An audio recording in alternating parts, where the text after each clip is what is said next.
Pendant 8 mois consécutifs, chacune de mes tentatives d'intimité physique avec ma femme se soldait par un refus doux mais ferme. Invariablement, elle me donnait une variante de la même explication, m'assurant que ce n'était pas de ma faute. Elle ne se sentait tout simplement pas elle-même, me disait-elle.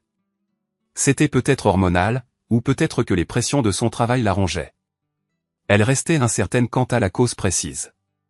Ce qu'elle reconnaissait, c'était un manque de désir récent et persistant. Au début, je me suis efforcé d'être compréhensif et de la soutenir.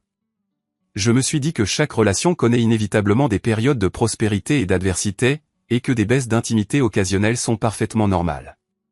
Par conséquent, je me suis retiré, j'ai gardé mon calme et je me suis consacré à lui apporter un soutien indéfectible. Cependant, lorsque cette situation a persisté pendant 8 mois, elle a transcendé le domaine d'un simple passage à vide temporaire pour se solidifier en une nouvelle réalité déconcertante. C'est à ce moment-là que d'autres indices, subtils jusqu'alors, ont commencé à émerger. Elle était constamment absorbée par son téléphone, son visage illuminé par des sourires tandis qu'elle lisait des messages et pianotait comme perdue dans son propre monde. Dès que j'entrais dans la pièce, l'écran s'assombrissait invariablement. De plus, son apparence personnelle a subi une transformation notable. Elle s'est soudainement mise à privilégier des tenues plus provocantes, consacrant davantage d'efforts à son maquillage et passant de longues heures à ses rituels de beauté. Des choix étranges pour quelqu'un qui prétend ne pas s'intéresser au rapprochement physique. L'équilibre de notre relation a été complètement bouleversé lors d'un barbecue informel chez un ami commun. Nous discutions près du grill lorsqu'il a mentionné avec désinvolture avoir vu ma femme dans un bar du centre-ville le vendredi précédent. Il a fait remarquer qu'elle semblait tout à fait décomplexée dans ses efforts pour attirer l'attention masculine, gloussant et engageant un contact physique avec un homme, se penchant près de lui comme pour partager des secrets intimes. La révélation la plus troublante était qu'elle m'avait dit qu'elle passerait une soirée tranquille chez sa sœur. C'est à ce moment-là que la dure réalité m'a frappé, elle ne souffrait pas d'un manque de désir. Elle choisissait plutôt consciemment où le diriger, et il était manifeste que je ne figurais pas sur cette liste. J'ai gardé mon calme pendant le reste de la soirée. Il n'y a eu ni accusation, ni manifestation d'émotion. Au lieu de cela, j'ai résolu de devenir plus observateur. Chaque mensonge mineur, chaque récit fabriqué, chaque fois qu'elle prétendait être à un endroit alors qu'elle était ailleurs, a été soigneusement noté. J'ai méticuleusement documenté chaque incohérence. J'ai observé son attachement inébranlable à son téléphone, la protection accrue qu'elle manifestait à l'égard de son emploi du temps, et l'émergence soudaine d'un comportement réservé et secret. Environ une semaine plus tard, j'ai proposé un dîner en tête-à-tête, rien que nous deux. J'espérais qu'un tel rapprochement pourrait raviver un semblant d'intimité. Sa réponse fut immédiate et manqua de sincérité. « Chérie, je ne suis tout simplement pas d'humeur en ce moment, dit-elle. » Elle réitéra son manque d'intérêt, suggérant que nous restions à la maison et regardions la télévision à la place.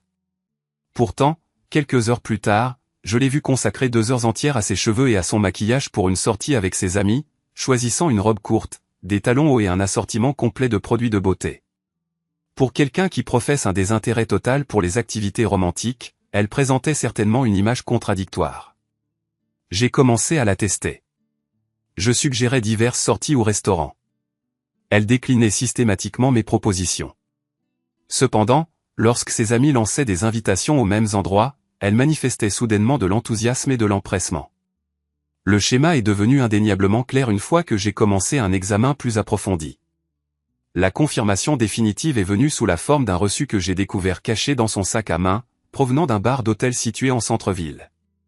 Il était daté du soir même où elle avait prétendu être épuisée par son travail tardif, et l'horodatage indiquait qu'elle était sortie après minuit. Cette nuit-là, alors qu'elle dormait à mes côtés, j'ai pris une décision ferme. Si elle avait l'intention de se livrer à des pratiques trompeuses, je lui rendrais l'appareil, mais avec plus de sophistication. Je n'assumerais plus le rôle du conjoint naïf. Pendant qu'elle menait ses activités clandestines, j'avais 2 choix, continuer à accepter ses inventions ou la confronter et exposer la vérité. L'ancienne version de moi aurait entamé une conversation sincère, accepté ses justifications et tenté de sauver ce qu'elle était en train de démanteler. Cependant, je n'étais plus cet individu. Si elle n'éprouvait aucun désir pour son propre mari, peut-être était-il temps qu'elle se retrouve sans mari à repousser. Au réveil le lendemain matin, j'avais élaboré un plan. Je ne voulais pas la confronter sans preuves irréfutables. Je recherchais une certitude absolue.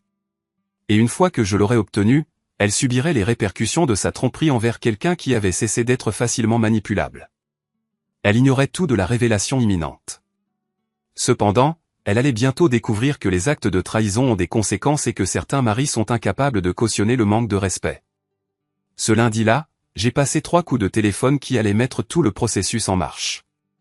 Premièrement, j'ai contacté un détective privé, suivi d'un avocat spécialisé dans les divorces et, enfin, mon institution financière. Trouver un détective s'est avéré moins difficile que prévu. J'ai examiné les témoignages, scruté les références et identifié celui qui se spécialisait dans les affaires domestiques. Je l'ai rencontré à son bureau et lui ai raconté toute la situation, en détaillant ses mensonges, son comportement aberrant et le reçu du bar. Il a écouté attentivement, sans exprimer de jugement, et m'a fourni une analyse complète. La plupart des personnes qui commettent une infidélité pensent être rusées, a-t-il expliqué, mais elles suivent généralement des schémas prévisibles. Si elle ment sur ses préférences intimes et ses allées et venues, il se passe probablement plus de choses qu'elle ne le dit. J'ai retenu ses services sans hésitation. Sa directive était simple, l'observer, documenter ses activités et me fournir des preuves concrètes de ses véritables agissements. Lorsqu'elle affirmait ne pas être d'humeur à l'intimité. Ma consultation avec l'avocat m'a apporté encore plus de lumière. Il a élucidé les ramifications juridiques, ce qui constituait une preuve admissible, comment protéger mes actifs et quelles mesures mettre en œuvre pour me protéger moi-même. Si vous êtes sérieux au sujet de la procédure, a-t-il conseillé, vous devez élaborer une stratégie intelligente. Acquérir des documents. Protéger vos ressources financières. Évitez de laisser vos émotions dicter vos actions. C'était la prise de conscience essentielle dont j'avais besoin. J'ai commencé à sécuriser mes actifs, en ouvrant un nouveau compte dans une autre banque et en y redirigeant progressivement mes chèques de paie au fil du temps, d'une manière qui ne susciterait pas la suspicion. Mon intention n'était pas de dissimuler illégalement des fonds, mais plutôt de m'assurer que je n'étais pas financièrement vulnérable. J'ai également créé des copies de tous les documents essentiels. Les relevés financiers, les informations sur les assurances, les titres de propriété et les documents fiscaux ont tous été méticuleusement dupliqués. Je les ai déposés dans un coffre-fort privé dont elle ignorait l'existence. Si la situation devait dégénérer, je serais parfaitement préparé. 3 jours après avoir engagé le détective privé, il m'a contacté avec des informations que j'avais anticipées, mais qui m'ont néanmoins laissé un sentiment de profond découragement. Elle ne passe certainement pas ses vendredis soirs chez sa sœur, a-t-il commencé. Rien que la semaine dernière, elle a fréquenté 3 bars différents. À chaque fois, elle était accompagnée. Le même homme était présent à chaque fois, et il est tout à fait clair que leur relation dépasse la simple amitié. Il m'a transmis plusieurs photographies. On y voyait ma femme, cette même femme qui soutenait constamment qu'elle n'avait aucun intérêt pour la proximité physique, assise intimement à côté d'un homme dans un bar. Une image montrait sa main posée sur sa cuisse d'une manière qui laissait peu de place à la mauvaise interprétation. Une autre la capturait penchée en avant, lui chuchotant à l'oreille pendant qu'il souriait. Cependant, ce n'était pas toute l'histoire. Il y a autre chose, a ajouté le détective. Elle s'est rendue à son appartement à 2 reprises cette semaine, y passant plusieurs heures à chaque fois. J'ai des photos horodatées de son entrée et de son départ ultérieur. J'ai fixé mon téléphone, ayant l'impression que le sol se dérobait sous mes pieds. C'était la même femme qui évitait de m'embrasser pour me dire bonne nuit, qui rejetait chaque geste d'affection en affirmant qu'elle n'était tout simplement pas dans l'état d'esprit approprié. Pourtant, la voilà, faisant manifestement des efforts. Seulement, pas pour moi. Mon avocat m'avait mis en garde contre le fait de rester composé, d'empêcher mes émotions de brouiller mon jugement, et, étonnamment, je n'ai pas ressenti de rage. Au lieu de cela, j'ai été envahi par un sentiment de compréhension profond et inébranlable, la clarté qui survient lorsqu'on réalise qu'on a été trompé par quelqu'un qui nous perçoit comme trop crédule pour discerner la vérité. J'ai immédiatement contacté le détective. J'ai besoin d'un rapport complet, lui ai-je ordonné. Déterminez si vous pouvez accéder à l'historique de son téléphone, obtenez des visuels supplémentaires et établissez une chronologie détaillée de ses déplacements. Je veux savoir précisément ce qu'elle a fait et quand. Cela nécessitera 1 semaine ou 2 de plus, a-t-il répondu. Cependant, d'après les informations que j'ai déjà recueillies, vous disposerez d'éléments de preuve plus que suffisants pour agir. Pendant que l'enquête se déroulait, je conservais mon calme chez moi avec une sérénité inébranlable. Je n'ai en rien modifié mon comportement. Il n'y avait aucune question piège, aucune indication que je me doutais de quoi que ce soit. Lorsqu'elle annonçait qu'elle sortait passer la soirée avec ses amis, je me contentais de sourire et de lui dire « Amuse-toi bien ». Pendant ce temps, je savais parfaitement qui elle rencontrait et où, et les moments les plus difficiles étaient ceux de ses retours tardifs. Elle entrait nonchalamment dans la maison, s'asseyait sur le canapé et racontait avec désinvolture les activités de la soirée avec ses amis. Elle inventait un dîner ou un film, avec des rires artificiels et des détails préparés. Parfois, elle bâillait et prétendait être épuisée ou stressée, fournissant ainsi une excuse supplémentaire à son incapacité d'être intime avec moi. Je me contentais d'acquiescer, restant aussi chaleureux et compréhensif que jamais. Bien sûr, ma chérie. Repose-toi. On en reparlera demain. Mais intérieurement, je documentais tout. Chaque mensonge qu'elle prononçait devenait une nouvelle entrée dans le dossier croissant que je constituais. Pendant que le détective privé construisait les preuves matérielles, je développais le compte rendu émotionnel. Un mensonge à la fois. Après 2 semaines, j'avais une image complète de la situation. Elle entretenait une liaison clandestine avec cet homme depuis au moins 4 mois. Elle avait visité son appartement à plus d'une douzaine de reprises. Ils avaient dîné au restaurant, partagé des verres et même fait une escapade d'un week-end, qu'elle m'avait présenté comme un séminaire professionnel. La femme qui prétendait être trop épuisée pour son propre mari menait en réalité une liaison secrète. Et elle supposait que j'étais trop naïf, trop confiant ou trop inconscient pour discerner la vérité. Elle se trompait. Exactement 3 semaines après le début de l'enquête, une grosse enveloppe manie est arrivée sur mon bureau. Elle contenait tout ce que j'avais demandé, et plus encore. Le détective avait dépassé mes attentes. À l'intérieur se trouvait une mine de preuves, des dizaines de photographies en haute résolution, une chronologie complète de ses déplacements et même des conversations enregistrées dans des lieux publics où elle avait rencontré l'autre homme. Chaque élément était horodaté, géolocalisé et annoté avec des notes méticuleuses. Les photographies dépeignaient la trahison avec une clarté douloureuse. La voilà, entrant dans son immeuble à 2 minutes après 2 heures de l'après-midi un mardi, un jour où elle m'avait envoyé un message pour me dire qu'elle travaillait tard. Une autre les montrait en train de s'embrasser dans sa voiture, garée devant un restaurant branché. Et puis il y avait la photo de l'enregistrement à l'hôtel, prise pendant ce qu'elle m'avait décrit comme un voyage d'affaires. Mais les enregistrements audio étaient les plus dévastateurs. Le détective les avait suivis jusqu'à un café isolé, réussissant à enregistrer leur conversation depuis la table voisine. J'ai inséré mes écouteurs et appuyé sur lecture. Entendre sa voix dans cette atmosphère détendue et riant, complètement à l'aise a noué mon estomac. Il est tellement naïf, dit-elle en gloussant. Je lui ai dit que je n'avais absolument aucune libido, et il l'a simplement accepté comme argent comptant. Il ne se pose même plus de questions. C'est vraiment pathétique de voir à quel point il est compréhensif. L'homme gloussa. Il ne se méfie pas du tout de tes absences fréquentes? Elle ricana avec dédain. Pas du tout.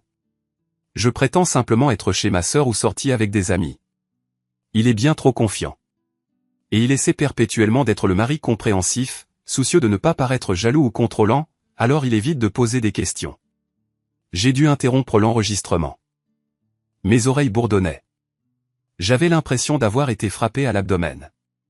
La femme que j'avais défendue, soutenue et attendue patiemment. Elle n'était pas seulement infidèle, elle se moquait de moi pour ma gentillesse. Je n'étais plus son partenaire mais une blague récurrente dans sa comédie personnelle. Malgré cela, je me suis forcé à continuer d'écouter. Le meilleur, continua-t-elle, c'est de voir à quel point il s'obstine. Il planifie des rendez-vous, propose des dîners romantiques, et je lui dis simplement que je n'en ai pas envie. Il a l'air tellement déçu, mais il ne discute jamais. C'est parfait. Son amant demanda, alors, quelle est la finalité de tout ça? Tu penses pouvoir maintenir cette mascarade indéfiniment? Elle laissa échapper un rire nonchalant. Honnêtement, je mettrais ça sur le compte de déséquilibres hormonaux ou d'une phase émotionnelle. Les hommes ne comprennent pas ce genre de choses. Tant que j'invoque l'explication médicale ou psychologique, il n'insistera pas. J'ai arraché les écouteurs de mes oreilles. C'était suffisant. Elle n'avait pas seulement trahi notre mariage, elle s'était moquée de lui et de moi avec lui. Le rapport comprenait également une analyse complète de sa double vie au cours des 4 derniers mois. Pendant que j'étais mis de côté, elle rencontrait son amant environ 3 fois par semaine. Parfois, c'était un déjeuner informel ou une brève visite à son appartement. D'autres fois, il s'agissait de longs séjours de nuit déguisés en voyage d'affaires ou en obligations familiales. Ce n'était pas le fruit du hasard. C'était orchestré, méticuleusement planifié et intentionnellement trompeur. Ce n'était pas simplement de l'infidélité, c'était un cours de maître en duplicité. Elle ne s'est pas simplement écartée de notre mariage, elle a soigneusement construit une toile de mensonges, me convainquant que le problème venait de moi, qui désirait encore de la proximité avec ma propre femme. J'ai étalé les photos sur mon bureau comme les pièces d'un puzzle, chacune étant un fragment douloureux d'une vérité que je ne pouvais plus réfuter. Ce qui me fixait du regard était une preuve indéniable et brute que son désir ne s'était pas évanoui. Il avait simplement trouvé un autre objet. Et ce n'était certainement pas moi. Mon avocat m'avait prévenu. Ce jour arrivera une fois que vous aurez une confirmation, m'avait-il conseillé. Ne prenez pas de décision sous l'emprise de la colère. Retirez-vous.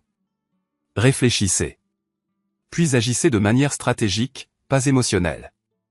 J'ai suivi ce conseil. Après avoir minutieusement examiné chaque photo et chaque document, je les ai soigneusement remis dans l'enveloppe et les mis en sécurité dans mon coffre-fort privé.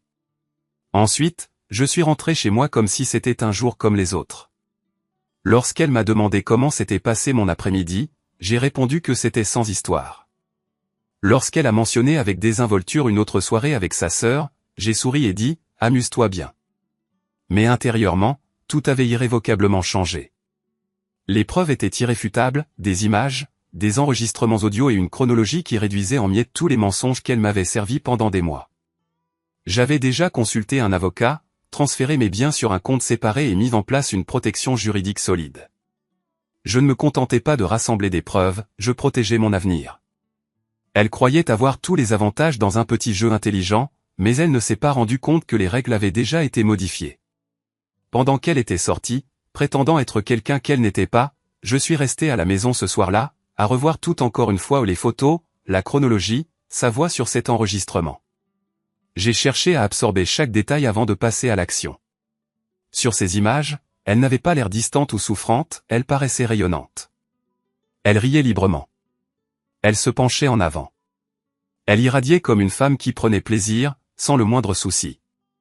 Ce n'était pas quelqu'un aux prises avec des problèmes de santé ou un épuisement émotionnel. C'était quelqu'un qui avait pris la décision consciente de privilégier une autre personne par rapport à la vie que nous avions construite ensemble.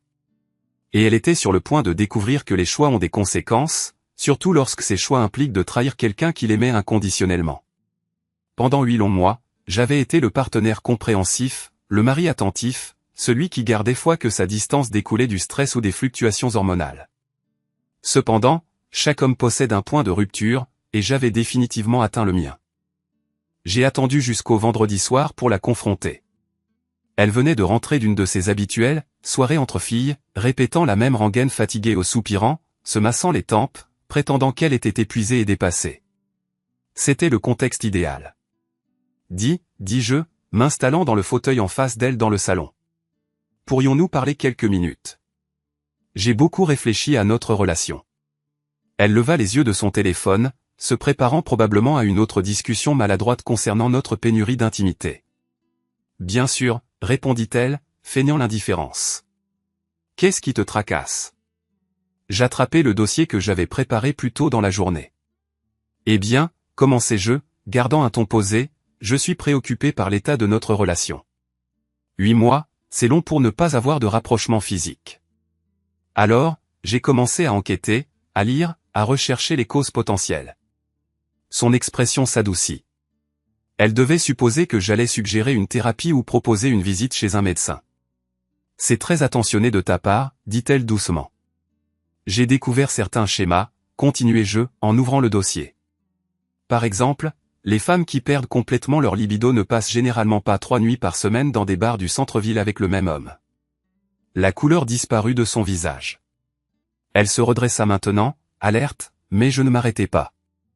Je plaçai la première photo sur la table devant elle, un cliché d'elle et de son amant partageant un verre, sa main affectueusement posée sur la sienne. Ceci a été pris mardi dernier, déclarai-je. Le soir même où tu m'as dit que tu étais trop fatigué pour quoi que ce soit à cause d'une soirée tardive au bureau. Elle resta immobile, sans voix. Sa bouche s'ouvrit légèrement, comme si elle essayait de formuler une phrase. Je peux expliquer. Pas besoin, interrompis-je, plaçant déjà la photo suivante, celle où ils s'embrassaient dans sa voiture. C'était mercredi soir. Tu as affirmé que tu dînais avec ta sœur. J'ai posé les photos comme un procureur présentant des preuves à charge. Chacune d'elles contredisait visuellement les mensonges qu'elle avait si nonchalamment répétés. J'ai observé sa respiration s'accélérer, son sang-froid s'effondrer. Oh, d'où viennent ces photos, a-t-elle fini par demander, la voix étranglée. J'ai engagé un détective privé il y a 3 semaines, ai-je répondu d'un ton égal. Il s'avère que les femmes qui n'ont aucune libido ne s'enregistrent généralement pas dans des hôtels avec des hommes qui ne sont pas leurs maris. J'ai placé la photo de l'hôtel au sommet de la pile. Ses mains ont commencé à trembler. Mais ce qui a vraiment attiré mon attention, ai-je ajouté en reprenant mon téléphone, c'est quelque chose qu'il a enregistré dans un café près de la 5e rue. J'ai appuyé sur lecture. Sa voix envahit la pièce, claire comme de l'eau de roche, alors qu'elle riait de la facilité avec laquelle elle m'avait trompé. Je l'ai entendu dire à quel point j'étais pathétique de croire à son histoire, comment elle avait utilisé ma confiance comme bouclier pour faire ce qu'elle voulait. Elle est devenue livide. Tu m'as enregistré ? Non, ai-je dit calmement. Tu t'es enregistré en public, assez fort pour qu'un étranger puisse entendre. Il s'est simplement trouvé qu'il documentait ton comportement. Je me suis adossé et j'ai laissé le silence s'installer pendant qu'elle encaissait le coup. Il n'y avait nulle part où se cacher. Elle savait maintenant que j'avais tout vu, tout entendu et relié tous les points. Toutes ces nuits où je m'étais blâmé, elle avait transformé ma compassion en source d'amusement. Depuis combien de temps sais-tu tout ça ? A-t-elle demandé d'une voix tremblante et feutrée. Assez longtemps, ai-je répondu. Assez longtemps pour consulter un avocat, transférer mes finances et rassembler 4 mois de preuves. Assez longtemps pour me protéger avant que tu puisses inventer une autre fabrication. Des larmes ont commencé à couler sur ses joues, mais je n'ai pas sourcillé. Ce n'étaient pas des larmes de remords, c'étaient des larmes de démasquement. Ce n'est pas ce que ça paraît, a-t-elle dit, s'accrochant à des branches. Ça ne voulait rien dire. J'étais juste confuse à propos de nous. Arrête, ai-je dit fermement. Ne m'insulte pas davantage. J'ai entendu les enregistrements. J'ai vu les photos. J'ai lu les mensonges de ta propre écriture. Je sais précisément ce que ça signifiait pour toi. Elle a tenté un changement de tactique. On peut arranger ça. On peut aller en thérapie. Je vais rompre avec lui tout de suite. J'ai failli éclater de rire d'incrédulité. Il n'est pas question de lui, ai-je dit. Il n'est pas question de l'homme que tu vois en secret. Il est question de ce que tu as fait à notre mariage. Tu l'as ridiculisé, et j'étais la victime de la blague. Je me suis levé et j'ai calmement commencé à remettre les photos dans le dossier. Tu m'as dit que tu n'avais aucun intérêt pour l'intimité. Tu m'as fait me remettre en question, me demander si j'étais déraisonnable de vouloir de l'intimité avec la femme que j'ai épousée. Tu as transformé ma patience et ma confiance en outils pendant que tu menais une vie parallèle dans mon dos. S'il te plaît, a-t-elle murmuré, cherchant mon bras, la voix tremblante. J'ai fait une terrible erreur. Je me suis écarté hors de sa portée, inflexible. Ce n'était pas un simple faux pas ou un moment de faiblesse. C'était intentionnel. Chaque histoire inventée était une décision consciente. Chaque fois que tu m'as rejeté en allant en cachette le voir, c'était délibéré. Chaque blague que tu as faite à mes dépens, chaque fois que tu as ri dans mon dos, tout était fait exprès. Elle s'effondrait maintenant, des larmes coulant sur son visage, mais je ne ressentais rien. La femme qui se désintégrait devant moi n'était pas celle que j'avais épousée. Cette femme-là, celle en qui je croyais autrefois, n'aurait jamais orchestré un tel degré de trahison. Alors, qu'est-ce qui va se passer maintenant, a-t-elle demandé en sanglotant. Maintenant, ai-je dit froidement. Tu vas découvrir ce que c'est que la vie sans mari. Tu voulais garder ton amant tout en profitant des avantages d'un mari dévoué, celui qui payait les factures, restait silencieux et ne creusait jamais trop profondément. Mais tu ne peux plus avoir le beurre et l'argent du beurre. Je me suis avancé vers la porte, m'arrêtant seulement un instant pour asséner le coup de grâce. Mon avocat m'a assuré que j'avais plus qu'assez de motifs pour la dissolution de notre mariage. Tous les documents nécessaires ont été préparés. Les fonds ont été transférés sur un compte nouvellement créé. Considérant que ton amant se délecte de ce qui m'appartenait légitimement, peut-être qu'il pourrait maintenant assumer le fardeau de financer ton style de vie. Tu ne peux pas simplement partir de cette façon, a-t-elle rétorqué sèchement, se levant brusquement. C'est notre maison. Non, Ce n'est pas le cas, ai-je rétorqué sans hésitation. C'est ma maison. Je l'ai acquise avant notre mariage. L'acte reste uniquement à mon nom, un fait vérifié par mon conseiller juridique.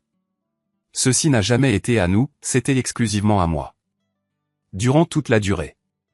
L'expression gravée sur son visage était celle d'une incrédulité totale. Pour la première fois, elle semblait comprendre l'ampleur de son erreur de calcul. Elle s'illusionnait en pensant avoir de l'influence, mais elle n'a pas réussi à saisir ne serait-ce que la dynamique fondamentale de la situation. Je t'ai tout donné, ai-je déclaré calmement.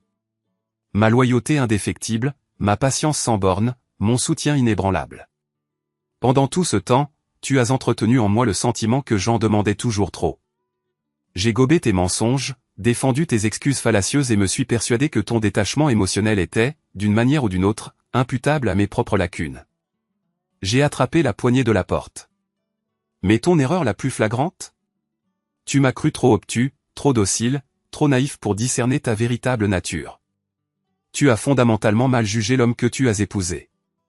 Certaines personnes sont susceptibles d'être manipulées, je n'en fais pas partie. Cependant, je ne suis pas parti immédiatement. Je me suis rassis et j'ai observé sa descente aux enfers. La femme qui avait si habilement orchestré son existence duplice se débattait maintenant frénétiquement, consumée par le désespoir, la panique et l'impuissance. « Attends, s'il te plaît, implora T.L., tentant désespérément de reprendre le contrôle. Accorde-moi la possibilité de m'expliquer. Je couperai tous les ponts avec lui. Je supprimerai son numéro de mes contacts. Je le jure. Je mettrai fin à toute communication. » Je la regardais avec l'indifférence détachée de quelqu'un qui écoute un argumentaire de vente mal ficelé, absolument pas impressionné ni ému. « Tu crois sincèrement qu'il est le nœud du problème, ici ?» demandai-je d'un ton neutre. « Tu crois que le simple fait de bloquer son numéro fera disparaître tout cela ?» Elle acquiesça vigoureusement, s'accrochant frénétiquement à la moindre lueur d'espoir. « Oui. Je n'ai pas réfléchi clairement. Ça ne signifiait rien. Je me suis juste empêtré dans une bêtise. » « Rien, interrompis-je sèchement. Tu prétends que 4 mois de rendez-vous clandestins dans des hôtels, de mensonges chuchotés et de moqueries méprisantes de ton mari dans son dos ne représentent rien? Chaque fois que tu rentrais à la maison et que tu m'offrais un sourire hypocrite après avoir passé la nuit dans ses bras, ça ne signifiait rien. » Son visage s'est effondré. Je ne pensais pas les choses que je lui disais. J'essayais juste de projeter une image de désinvolture. « Alors, laisse-moi m'assurer que je comprends bien, dis-je lentement. Tu lui racontais des mensonges sur tes sentiments concernant le fait de me raconter des mensonges? C'est ça ta défense? » Elle commença à arpenter les limites de la pièce, sa voix se brisant sous la tension alors qu'elle tentait de retrouver son calme. « Qu'est-ce que tu veux que je fasse? Dis-moi comment réparer cette situation. Je ferai n'importe quoi. » « Tu ne peux pas réparer ça, répondis-je, dépourvu d'émotion. Tu n'es pas confronté à un simple problème. Tu es confronté aux inévitables répercussions de ta propre volonté. J'ai récupéré mon téléphone portable, j'ai lancé mon application bancaire et je lui ai présenté l'écran. Tu vois ça? C'est mon nouveau compte bancaire. Tous mes revenus sont désormais versés directement sur ce compte. Le compte joint ne conserve que suffisamment de fonds pour couvrir tes dépenses des 30 prochains jours. Elle haleta audiblement, ses yeux allant et venant sur l'écran. Tu ne peux pas être sérieux. J'ai besoin d'avoir accès à notre argent. Notre argent? J'ai haussé un sourcil, incrédule. J'ai été la seule à alimenter ce compte, pendant que tu étais préoccupé ailleurs. Pourquoi devrais-je continuer à subventionner une vie dont j'ai été délibérément exclu? Elle s'effondra sur le canapé comme si tout l'air avait été extrait de la pièce. C'est de la pure folie. Tu prends des mesures aussi drastiques pour une simple incartade? Une incartade? J'ai failli éclater de rire. Tu veux connaître la définition d'une incartade? Une incartade, c'est oublier un anniversaire ou envoyer par inadvertance un message à la mauvaise conversation de groupe. Ce à quoi tu t'es livré était prémédité. Tu n'es pas tombé par hasard dans cette situation. Tu as méticuleusement construit une existence entièrement alternative, et j'étais juste le dindon de la farce qui la finançait. Je me suis approché de la fenêtre et j'ai regardé dehors, me recomposant avant de me retourner pour lui faire face. Tu sais ce qui est vraiment pathétique? Si tu avais simplement été franche avec moi, si tu avais communiqué ton insatisfaction, nous aurions pu soit surmonter ça, soit mettre fin à notre relation avec respect mutuel. Au lieu de ça, tu as choisi de me tromper. Tu as entretenu le récit que j'étais la source du problème. Je n'ai jamais dit ça, murmura-t-elle doucement. Tu n'avais pas besoin, rétorquai-je. Chaque fois que tu repoussais mes avances et que tu affirmais que tu n'étais pas d'humeur, point. Tu insinuais que mon désir d'intimité avec ma propre femme me rendait excessivement demandeur ou égocentrique. Tu as implacablement érodé mon estime de soi, et tu es restée béatement inconsciente des conséquences. Elle se tut. Pour la première fois, la gravité de ses actes sembla s'enregistrer dans sa conscience. Depuis combien de temps prépares-tu ça, demanda-t-elle, sa voix à peine audible. Préparer quoi, répondis-je. Les enquêtes de moralité, la séparation des finances, la requête en divorce. Elle ne répondit pas. Elle n'en avait pas besoin. J'avais commencé mes préparatifs le jour même où j'avais perçu que quelque chose n'allait pas, le fossé entre nous.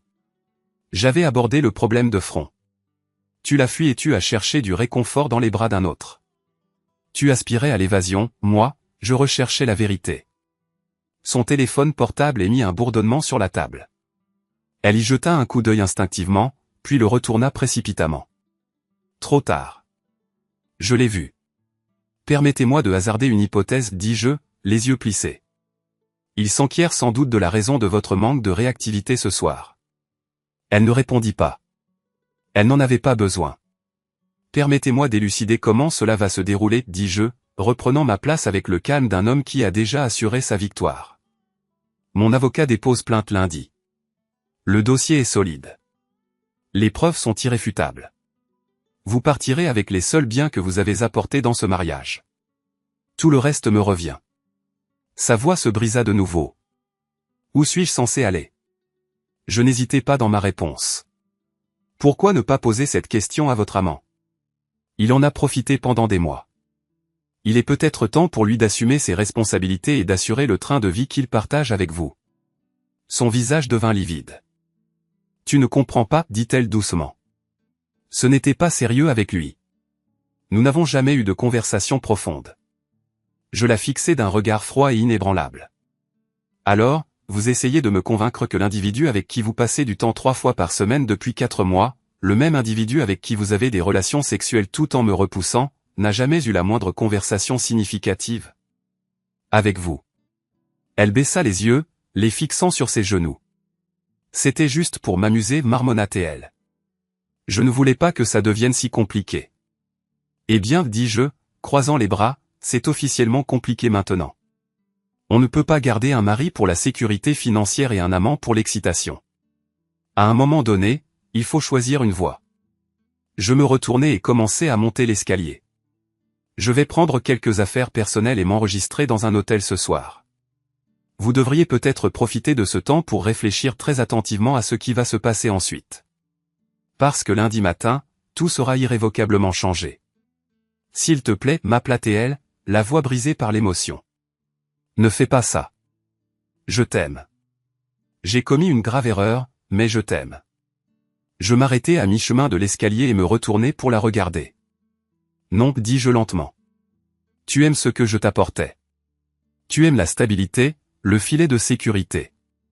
Tu aimes avoir quelqu'un de fiable pour ramasser les morceaux pendant que tu te laisses aller à quelque fantasme clandestin. Mais tu ne m'aimais pas. Si tu m'avais aimé, tu n'aurais pas passé 4 mois à me démolir tout en offrant à un autre tout ce que tu prétendais ne plus avoir à m'offrir. Alors que je continuais à monter, je l'entendis crier derrière moi. Et si je te montrais que j'ai changé? Et si je te prouvais que je te choisis maintenant? J'ouvris le placard et commençai calmement à faire ma valise. Tu as déjà révélé où résidaient tes loyautés. Chaque fois que tu as proféré un mensonge. Chaque fois que tu as disparu pour revenir ensuite en simulant la dévotion, c'était ta décision consciente. Je fermai ma valise et me dirigeai vers la porte. La différence maintenant, c'est que tu dois subir les conséquences de ces décisions, tandis que je suis libre d'aller de l'avant sans elles. À 9h du matin, lundi, j'étais assis dans le bureau de mon avocat. À 10h, les documents de divorce étaient officiellement déposés. À midi, elle recevait les papiers sur son lieu de travail. Mon détective privé avait recommandé de lui signifier en public, et j'avais approuvé la sagesse de cette suggestion. Elle aspirait à l'attention et au drame. Maintenant, elle les recevait. Aux premières loges. Ce jour-là, elle m'a contacté 17 fois. Je n'ai répondu à aucun appel. Ce qui s'est passé dans les semaines qui ont suivi a révélé son vrai caractère. Une fois qu'elle a compris que je ne reviendrai pas et qu'il n'y avait aucune possibilité de réconciliation, le personnage apologétique a complètement disparu. À sa place a émergé une personne consumée par la colère, le sentiment d'avoir droit à tout et l'arrogance. Elle a engagé son propre avocat et a exigé un partage équitable de tous les biens, y compris la maison à laquelle elle n'avait jamais contribué un seul centime. Mais son avocat n'était pas un imbécile. Après avoir examiné la liaison documentée et les preuves de dépendance financière, il a reconnu qu'elle ne possédait aucune base juridique valable pour ses revendications. L'adultère corroboré par des preuves irréfutables ne se porte pas bien devant un tribunal, surtout lorsqu'il est associé à des preuves de manipulation. Le moment charnière s'est produit lors de l'audience relative à la pension alimentaire. Elle avait déposé une demande de pension alimentaire temporaire, se présentant comme la victime. Mais une fois que le juge a écouté les enregistrements, où l'on entendait comment elle bafouait ma confiance, ses rires moqueurs quant à ma nature, selon elle, pathétique. Il a immédiatement rejeté sa demande. Il s'avère que les juges ne voient pas d'un bon œil les individus qui manipulent et maltraitent leurs partenaires, puis tentent ensuite de tirer profit financièrement de la situation. Pendant ce temps, sa liaison extra-conjugale s'est désintégrée avec une rapidité sans précédent. Dans les 2 semaines suivant la signification des papiers du divorce, son amant a coupé tout contact avec elle. Apparemment, il prenait plaisir à entretenir des relations clandestines avec une femme mariée, mais pas à en entretenir financièrement une. Dès qu'elle est devenue libre et émotionnellement exigeante, il l'a abandonnée. Elle a tenté de reprendre contact, cette fois par le biais de connaissances communes.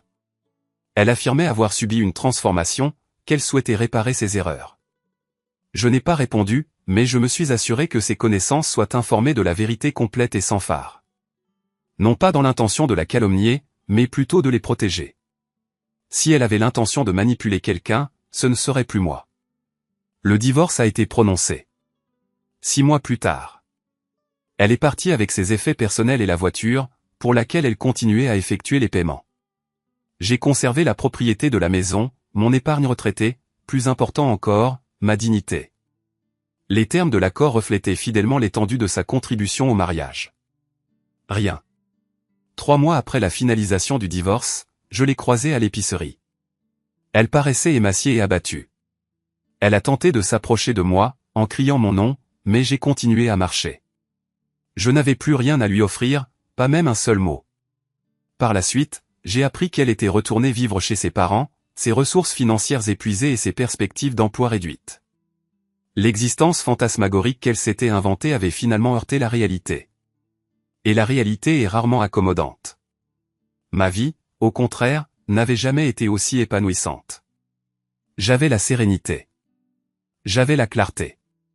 Je possédais le genre de tranquillité qui naît lorsqu'on ne se sent plus obligé d'examiner chaque mot prononcé à table. J'avais presque oublié la sensation d'exister sans vigilance constante, sans avoir besoin d'avancer sur la pointe des pieds. C'était libérateur de se sentir à l'aise chez soi à nouveau. 6 mois après la formalisation du divorce, j'ai rencontré une nouvelle personne. Elle avait une franchise rafraîchissante, une droiture et une profonde stabilité émotionnelle. Contrairement à mon ancienne partenaire, elle n'abordait pas les relations comme des représentations théâtrales. La différence était frappante et indéniable. Quand cette femme disait être fatiguée, elle le pensait vraiment. Quand elle m'informait de son intention de retrouver des amis, c'était précisément ce qu'elle faisait. Quand elle exprimait son amour, je le percevais non seulement dans ses mots, mais aussi dans ses actions. C'est alors que j'ai pleinement compris le tribut émotionnel que mon ancienne épouse m'avait infligé. Cela allait bien au-delà de l'infidélité. Cela englobait l'érosion quotidienne de la confiance, la négligence émotionnelle constante et les justifications mentales élaborées que je construisais pour justifier de rester dans cette relation. Cependant, cette expérience m'a enseigné une leçon précieuse, la confiance ne se donne pas gratuitement. Elle se gagne par un comportement constant. Et quand un individu viole cette confiance à plusieurs reprises, il perd le droit à une autre chance. On me demande parfois si j'ai des regrets quant à ma façon de gérer la situation. Si j'ai été excessivement détaché, excessivement impitoyable ou excessivement catégorique. Ma réponse reste la même. J'ai accordé 8 mois de patience inébranlable, 8 mois de compréhension, 8 mois à croire ses inventions, à défendre ses actions à mes propres yeux alors qu'elle se moquait secrètement de moi. Elle a eu amplement l'occasion d'être sincère, de communiquer son mécontentement et de partir avec dignité. Au lieu de cela, elle a opté pour la trahison, la manipulation et l'humiliation publique. Elle a nourri en moi un sentiment de brisement tout en prodiguant son affection à un autre. Elle a transformé notre mariage en une plaisanterie privée, avec moi comme objet de ridicule. En conséquence, lorsqu'elle a affirmé un manque total de libido, j'ai acquiescé à son désir implicite et j'ai éliminé le rôle de mari de l'équation. Elle voulait les avantages du mariage tout en se comportant comme si elle était libre. Cependant, un tel arrangement est intenable. Certains suggèrent que j'ai abordé la situation avec une indifférence calculée. Je soutiens que j'ai rendu justice. Elle pensait détenir l'avantage, mais elle n'a pas su voir que je m'étais engagé dans une stratégie totalement différente.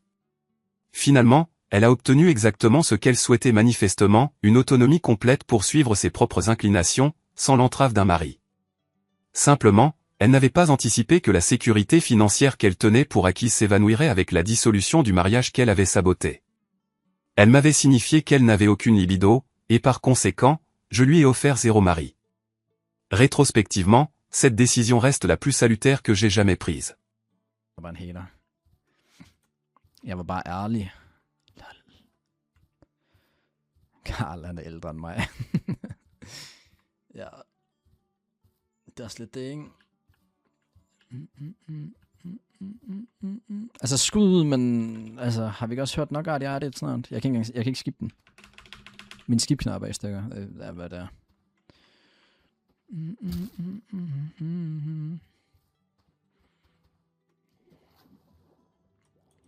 Ikke kan du se, hvor fint den svinger. Jeg er lidt farlig. Roar er crazy. Ja, Kroholt. Oh my god. Kroholt, der går ind og skriver... Ja, hvad fanden var det, jeg var ved at sige nu? Jeg blev helt distracted af det der. Der går ind og skriver, du er virkelig god, hjerte. Du skal varme, Kroholt.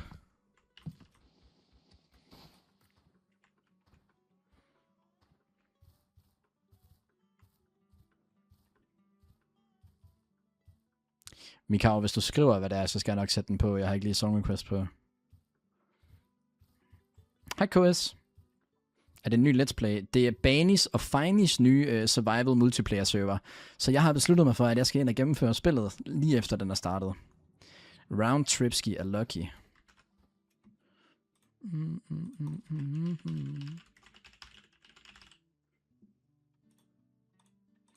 It is now in queue.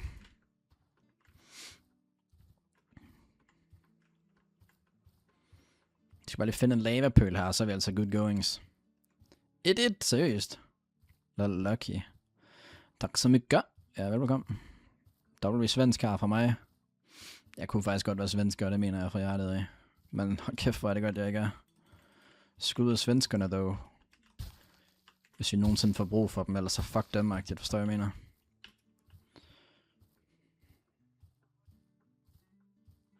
Hørte du lavkagehuset freestyle, mens du drak din matcha? I skal simpelthen stoppe med at snakke om iskaffe og matcha, og jeg ved ikke hvad herinde, ellers så ender jeg med en Mac'en-bestilling mere i dag. Altså, jeg er kold. Er der en, der vil med ud at drikke en kop kaffe og tage hjem for at putte bolle efter? Low key. Ikke mig, altså. Det jeg siger her. Fucker du med matcha? Hold nu kæft med dig. Ej, jeg så sådan en grafisk designer inde på Instagram, der lavede... siger han sådan, han lavede merch til det. Så skriver han, fucker du med matcha på en trøje, skriver det sådan en helt fucked up mærkelig farve, fordi sådan en, ser en matcha åbenbart ud, og så kalder han det en dag. Så er jeg sådan, altså du kan ikke være grafisk designer med al respekt og ingen respekt. Skud ud dog. Jeg kan godt drikke en kaffe med dig. Vi kan godt drikke en kaffe, men det sidste gider jeg ikke. Det der merch var så klamt, så det også. Så har du har også set det? Ja, det var sgu ikke helt godt. Jeg synes ellers normalt, han er fin nok, men wow. Det var lidt kritisk. Med al respekt selvfølgelig. Altså, må jeg godt få en lavapøl snart? En kaffe? Nyd at drikke en kaffe latte. Jeg vil også gerne drikke en vaniljeискaffe fra Mac'en med dig. Øj, skal vi have vanilje meetup? Eller iskaffe meetup? Så må du tvinges. What the fuck? Du skal også lige gemme på nogle kræfter lige, fordi vi skal lave en drukstream i Odense på et tidspunkt. Det var godt, du har husket. Vanilla Meetup. Jamen, det var derfor, jeg lige synes, jeg skulle rette det. Ja, det lød måske lige lidt for crazy til min smag. Jeg tror så ikke har. Altså, har de skruet op for drop rates, tror jeg, eller hvad? Hold kæft, jeg synes, det var max win på alt, der bliver droppet.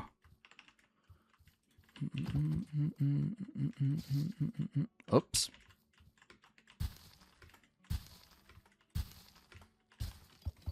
Det tror jeg sgu, de har. Skulle Enderman mere. Altså, hvis de har gjort det, skal vi så ikke bare nakke alle Enderman, vi finder, og så håbe på, at der kommer noget lava oveni.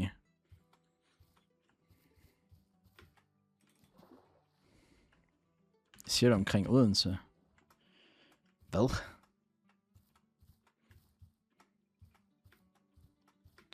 Benny kunne godt finde på det tror jeg også. Hvis jeg bliver ved med at få Pearl, så spørger jeg ham, om man der skruer op for drop rates. What the fuck? Er det naturligt generated, det her? What the fuck, I guess, eller hvad? Eller er jeg ved at finde dem? Der er no way. Hvad er dit problem, altså? Altså, der er ikke nogen, der ikke har droppet noget endnu, i hvert fald.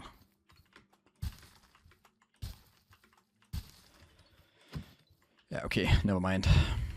Den der gjorde så ikke, selvfølgelig. Det er Hero Brian.